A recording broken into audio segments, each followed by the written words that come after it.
Okay, guys, this is a 9.6 battle from March the 2nd, and this is another one of those awesome deployments where when I see what's happening, I'm extremely pleased because our team is not attempting to do too much.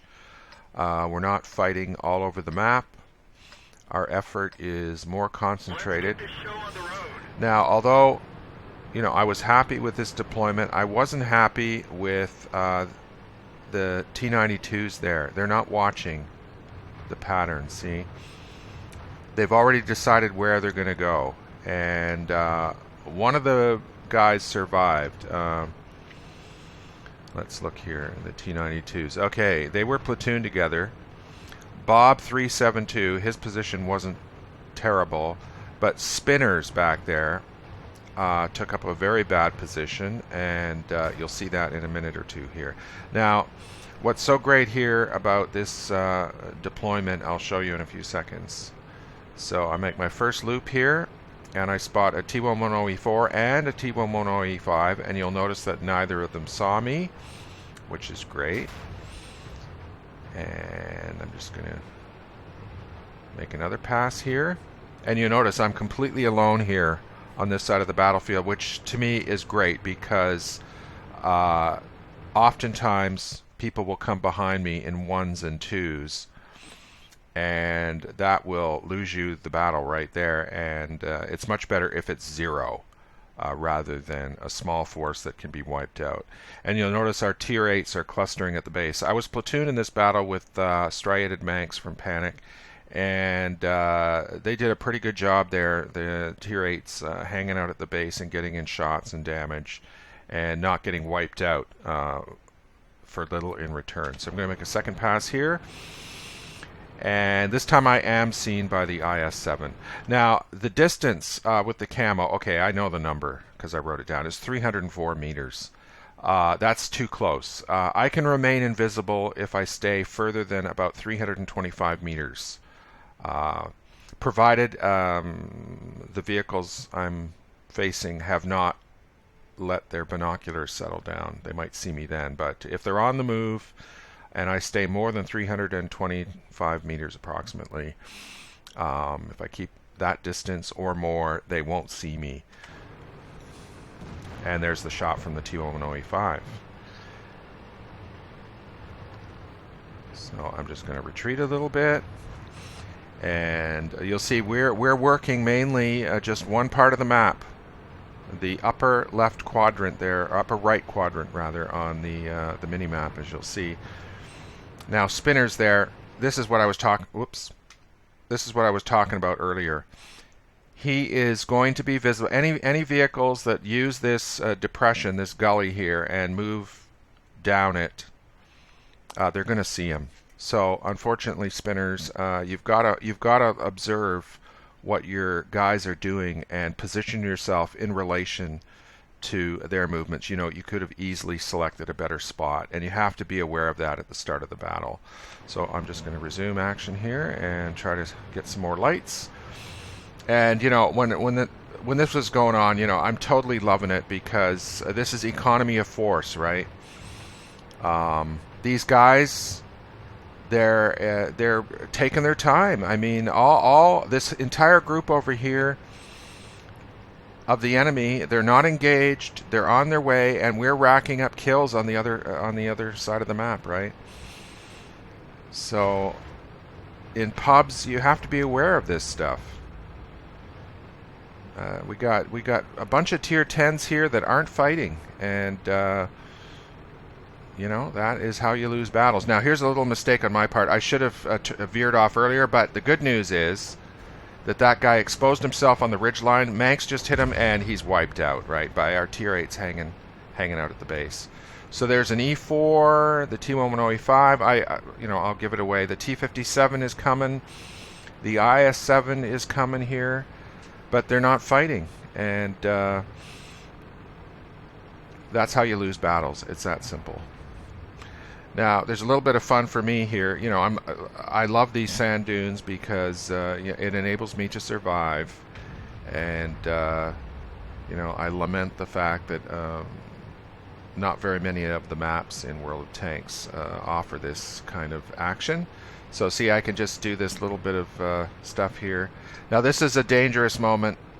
That IS-7 wasn't looking at me because he could have wiped me out. There's the T-57 coming. But as you can see, these guys are taking their time when a full-blooded push was in order. Now this is fun. I love doing this kind of thing right here. You're playing chicken with that E5, just using the sand dune, and he misses me, right? Most of the time they don't hit me, which is why I do it. So I've got to retreat here a little bit.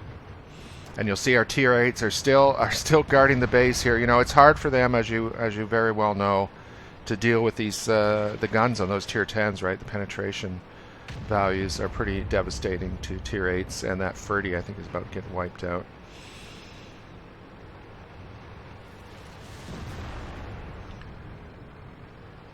And Manx is retreating, which is the wise thing to do. Yeah, he took a shot there. The IS-7 got him. Now I'm going to check this lane, and you can see Spinners was destroyed there. Sorry, Spinners. Bad location. You could have done better. So I'm going to take a peek here. Now, what's weird about this is I don't think I saw that. I was the one that saw the T-57. But I'm plotting at this stage to go get their arties. And we'll just see that here in a few seconds. Now, I don't know, I should contact this guy, Walrus for Sale from Nugs there. Obviously a pretty good player in his bat chat. I don't know if that's such a great idea. And you can see what happens to him. So we'll just hit the button here. And Manx is still hanging on there, protecting that arty. So as you can see, Walrus for Sale there is getting wiped out. Now I've got an opportunity here to slip past this action. The T-57's going that way, and he saw me. He didn't turn around to try to hit me, although I'm pretty confident I can get past these people. Now there's an embarrassing thing coming up right here. I break my tracks. This is just over-eager. I could have easily avoided this. Okay, so that I get demerit points for that. But those arties are just waiting to die over there, so we'll see that. And, I should mention XVM, when I looked at the replay, reported a 48% chance of us winning. So, the algorithm there reports that the teams are roughly equal. So let's see if I can hit this guy on the move. Nope. We're on the Western server. There's a gold round, bounces off him. And there's the shell from the M53 with his gigantic splash. And just collect my reward here. And it's nice to be undamaged at this stage of a battle.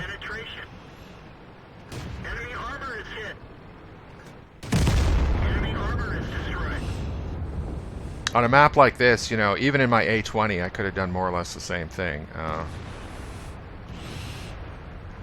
which would be nice. But I might get team killed if I brought the A20 into a fight like this. And very, very often, over the time I've played World of Tanks in a situation like this, I just, my feeling is I'm going to collect my reward for not getting damaged. I'll get my invader medal, and that's how it turned out. And the takeaway from this battle, in my opinion, is that everybody at the start of a fight, in the first 90 seconds, you should have this concept in your mind of the overmatch in one quadrant of the map. And if you can bring that about, and the teams are roughly evenly balanced, and there isn't, like, say, a fantastic platoon on the other side whose ability to fight their tanks and their skill level far exceeds yours, most of the time you'll get the win. And that's exactly what happened here, even though it wasn't tremendously one-sided. In my opinion, those tier 10s took too long to get into the fight, and that was the difference between victory and defeat. So I hope you guys enjoyed this video, and keep your eyes open at the start of the battle in relation to where you go based on the movements of your teammates, and I think you'll be happier with the result.